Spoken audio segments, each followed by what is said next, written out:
Welcome to episode 129, which I'm calling the Founder's Dilemma, which is how do you manage people while growing your business?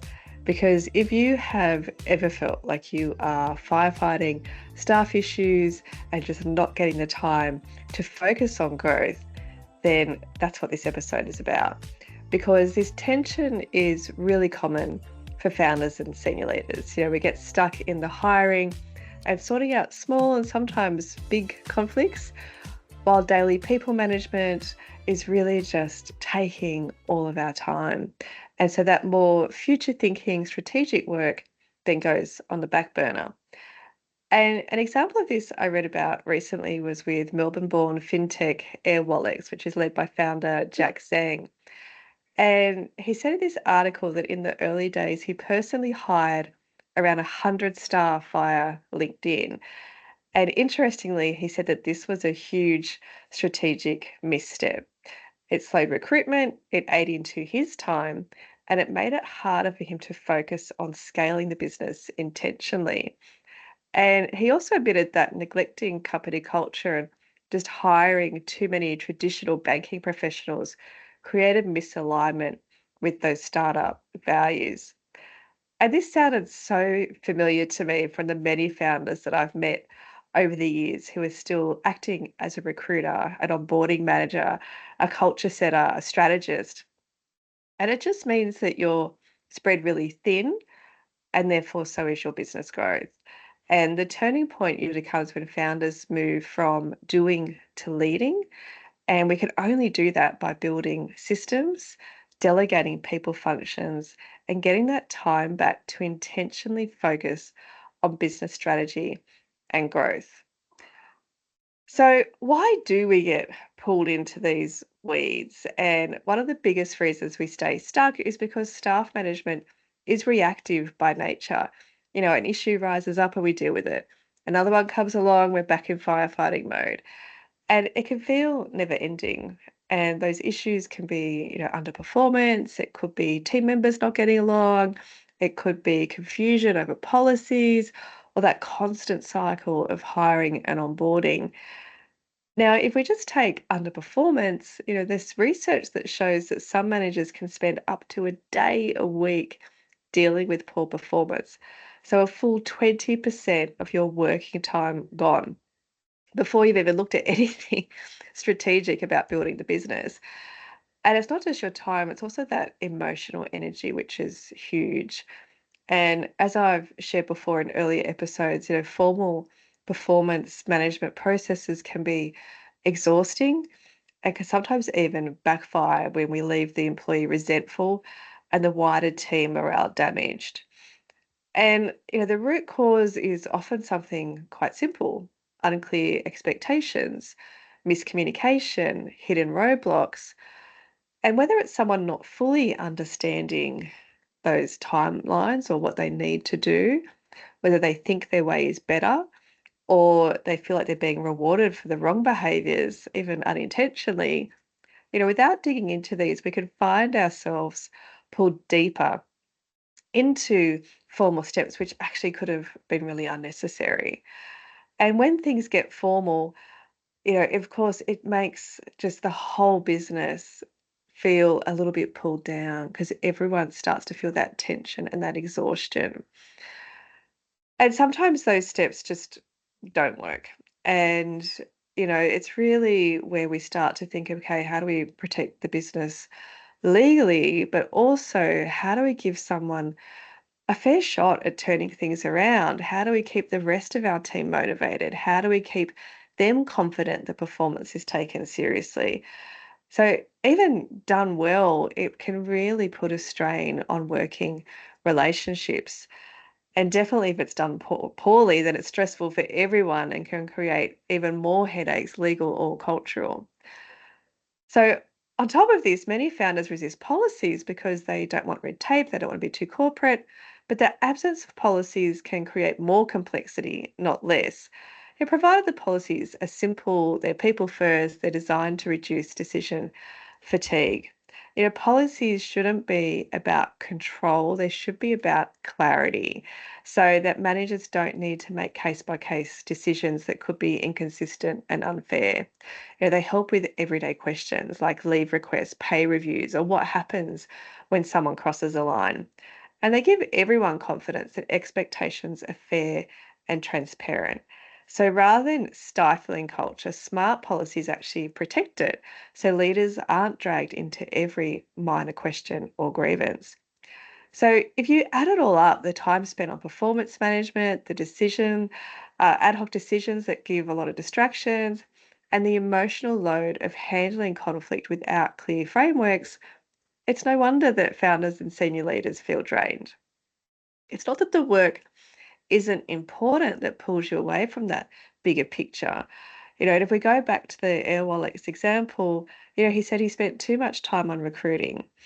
And hiring should be about bringing in the right people to help your business grow. But for many founders, it ends up being one of the biggest distractions.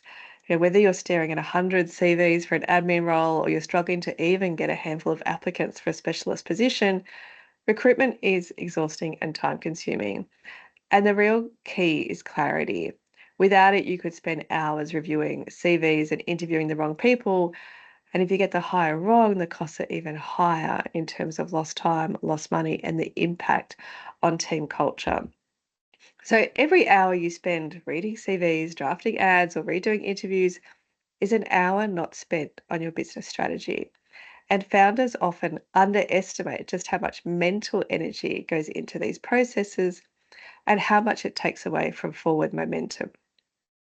So when the processes go wrong, it doesn't just slow hiring, it ripples into culture, performance, and retention because we know poor hires mean more conflict, more performance management, more distraction, and we get in that cycle where we're constantly reacting instead of leading. So hiring mistakes and unclear processes don't just cost us time, they slow our ability to scale. But if we have the right people in place, we can step back into that strategic role that our business needs us to play. So if you're not really focusing on growth and you're bogged down in admin and firefighting and endless people decisions, then maybe this is your turning point. Because the turning point is when you treat people and culture or HR as a strategic function and not just an operational one. Whether that's through delegating to your team, hiring an HR professional, or using HR partners, this frees you up to focus on growth. Because if you don't do it, there is also a hidden cost, and that cost is you.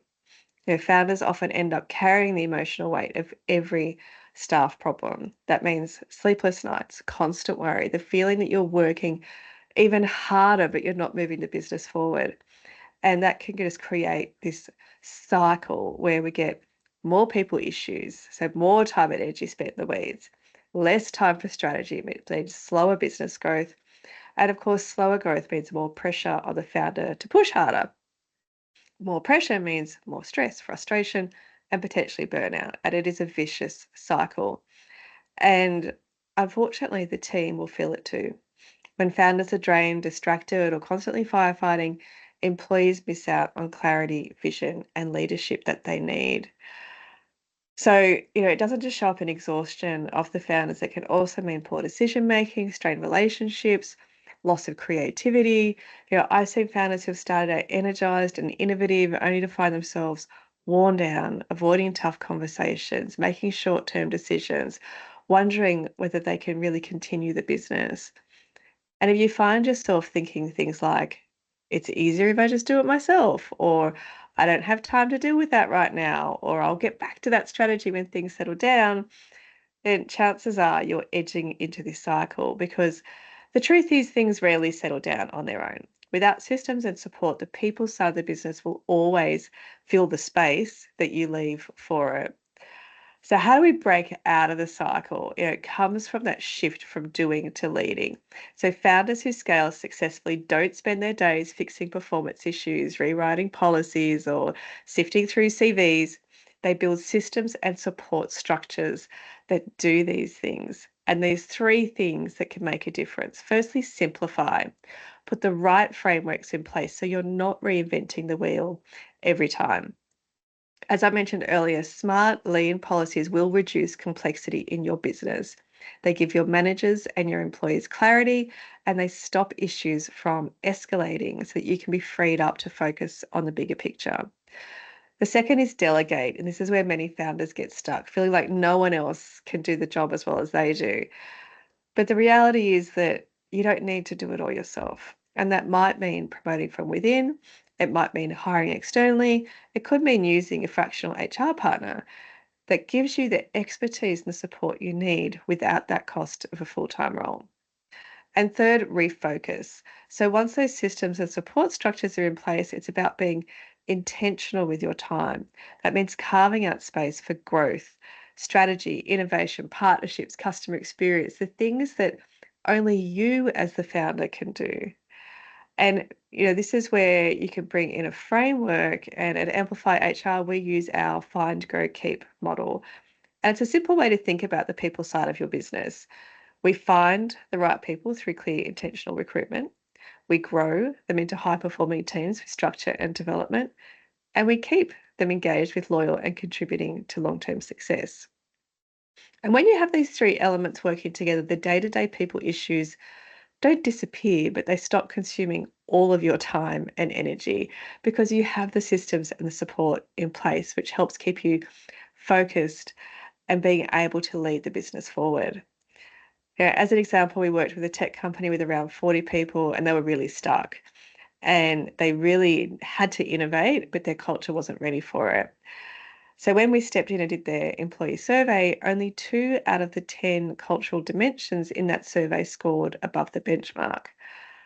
2 years later, after using our Find, Grow, Keep methodology, they had tackled those root issues systematically.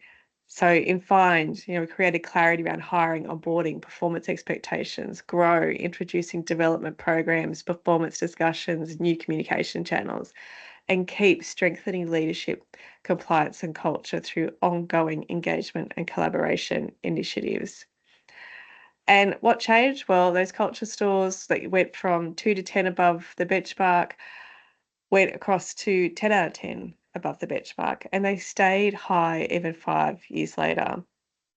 Turnover drops, grievances reduce, hiring quality improves, and the founder and the leadership team were able to reclaim some time to focus on strategy and growth and leading change. So hopefully this example shows that even in small teams with limited resources, we can create a lasting culture shift when clarity, processes, and intent come together. So where does this leave you as a founder? If you've been nodding along while I'm talking, chances are you're spending too much time in the weeds of people management and not enough on moving your business forward. But the good news is that you can change that balance. So here are a few simple questions to reflect on this week.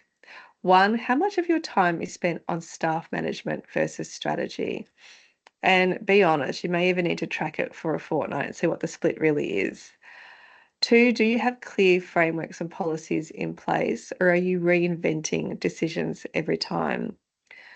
3, are you holding on to HR tasks that someone else could own? So think recruitment, performance conversations, onboarding. 4, what's one area that you could delegate or systemize right now that would free up your headspace for strategy? Because moving from doing to leading doesn't mean that you stop caring about your people. It means that you put the right systems and support in place so that your people can thrive and you can focus on business growth. And if this resonates with you, we can help and amplify HR. We have fractional HR, which is an HR partner for as little as 1 day a month, so you're not carrying it all yourself. We also have our Accelerate program, which uses our Find, Grow, Keep methodology to build the people and culture foundations you need to scale. The founder's dilemma is real, but it doesn't have to hold you back. The turning point comes when you stop firefighting and you start leading.